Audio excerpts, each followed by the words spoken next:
هلکان خو د خیره لګې دي ښه اخیره چې خو چې لاسګاډ یې وې که نه نو سم به یې ټکولی او نشي به یې کړو جګولی نو کار به زه شوی د جمعې ورځ د مانځه ته به پایله به شوي نو لاسګاډ یې اوس چا نه راولي نو له خان کره څوک لېږمه چې لاسګاډ یې ولکړي دا کار به زر ځای شي زه څوک به لېږمه ښه نورلا مامو نورلا مامو دا دې درالما السلام علیکم خیر نورلا ماما لږ لاسګاډی پکار دی لاسګاډی خو یاره خراب شوی دا ګاونډیانو موړی و ټیر یې موله خراب کړی هغه اوسپنې موله ټولې ماتې کړي دي درکړی به مې خو اوس خراب دی او که نه زمونږ والا لږ هلکان لګیا دي خېړه چې نو ما ویل چې لږ لاسګاډی پسې به درکړی به مې خو چې خراب نه و یو ټیر پنچر دی او بل اوسپنې موله ټولې ماتې کړي خو خلک دي به چې بوی دي بیا له روغ نه راولي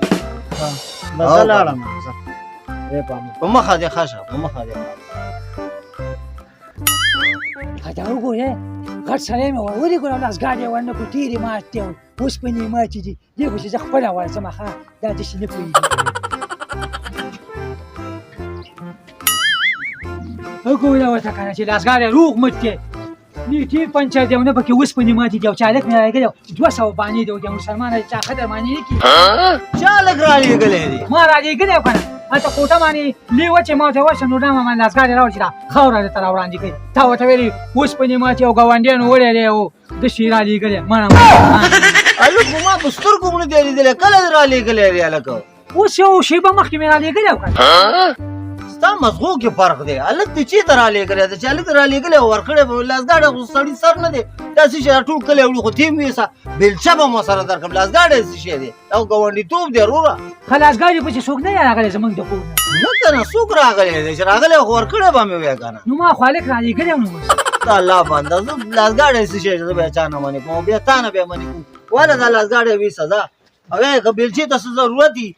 یا زما د کومک څه ضرورت دی زه هم در سره ځم نه خیر اوسي مننه بېلچې هسته شته دی کور دې ودانم زه په وخت صحیح شو ځه په مخه دې ښه دا عجیبه کار دی په دې خلکو مو عجیبه نخرې شوي دي اره به خپل سوچ کې به دا راغلي چې زه به ورشم که ورنشم را بیا کي که رانه بیا کي خو مس مړه عجیبه خلک دي په سوچ کې به مې لاسګاډی نه وي ورکړی اوس به هغه هلک مې درلېږلی او لاسګاډی نه مې راکړی عجیبه مخلوق دی والله عجیبه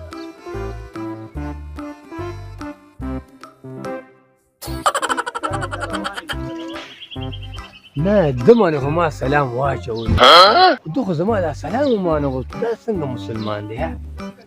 ښه درځمه که نه یار مونږ لیو واچو ته څه توده خورې یار لږه وروره ما چې په تا باندې سلام واچولی زما سلام دې ولې وانه غوښتو یار وروره تا کله سلام واچو اوس چې زه تېرېدم در باندې مې سلام واچو چې السلام علیکم ورحمت الله وبرکاتو وروره ما به درته ویلی وې چې وعلیکم سلام ورحمت الله وبرکاتو خو چې تا ویلی وې سلام په موبایل وروره مصروف یې چا سلام چېرته اورې یار وروره تا بیخي سلام اچولی نه دی خدای وایي تا وایي سلام نه دی اچولی یار وروره لیونی شوی زما خیال دی سوچ کې روان وې چې سلام مې واچو سلام دې نه دی اچولی خفه نه شې وروره بس نن سبا ټینشن ډېر سیوا دی بس نه به مې اچولی زه هېڅ خبره نه ده ځه الله دې مړ شه دغه شی شي که نه وروره په لار روان وي سلام مې واچو سوچونو کې ګرځي دا خلک لیوني شوي دي ماغزه یې کار نه کوي په خیر نورالله جان ماما څنګه ښه جوړې خیر دی ته دې عیب ته وګوره زوی رالیږلی نه دی لاسګاډي پسې او مانه خفه دی وایي دا تا پسې مې هلک درلیږلی لاسګاډی دې نه دی ورکړی عجیبه خلک دي والله چې حیران به پاتې شو دا ولې نه پوهېږم وروره ټینشن دی دغه ما دی اوس ما یو باندې سلام واچو ما ته یې تا په ما سلام نه دی اچولی نو تا سلام اچولی و نو اوس ما علم پته نشته دی چې ما سلام اچولی او که نه اچولی بس دا خبره وروره الله دې رحم وکړي په ټولو مسلمانانو باندې ټینشنونه او دغه ډېر زیات دي بس زما لږ کار دی چیس کو الله دې مهرباني